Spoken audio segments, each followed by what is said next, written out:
নতুন যে কোনো বাইক হোক না কেন, আমিও তো নিয়েছি নতুন KTM 390 adventure X plus. Seat hard, যখন লং রাইড হয় যে কোনো, আমার যে কটা আমারও যা যা আছে বাইক, এক্সপালস হোক CBR হোক যাই আছে, বেশ কিছুটা চালানোর পর যখন কেউ দিনে 300 to 500 কিলোমিটার কভার করে বা তার বেশি কভার করছে, ব্যাক পেন হবে বেশ কিছুটা চালানোর পর। তো আমি আর তানি দুজনেই 2017 থেকে ইউজ করি, এটা 2025। তো এখনো আমরা যেটা ইউজ করি এয়ার সিট। হ্যাঁ, এয়ার এবং জেল এই দুটো জিনিসই পাওয়া যায়, দুটোই কমফোর্টেবল, যার কাছে যেটা বেশি প্রেফারেন্স। তো আমি বেসিক্যালি প্রেফার করি এয়ার সিট। এতদিন ধরে ইউজ করছি, লাস্ট 8 বছর হয়ে গেল।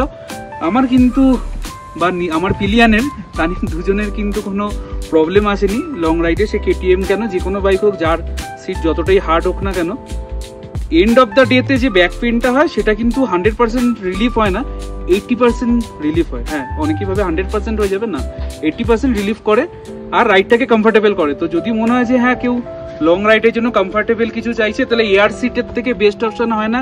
আগেও আমরা সাউথ ইন্ডিয়াতেও ভিডিও করেছিলাম, অন স্টোর ভিডিও করেছি, অনেক কিছু করা হয়েছে, best option air seat. Live feedback, unplanned Ladakh রাইডে আপাতত জান্সকারে পাদুম, এরকম স্নোফল, এরকম ওয়েদার।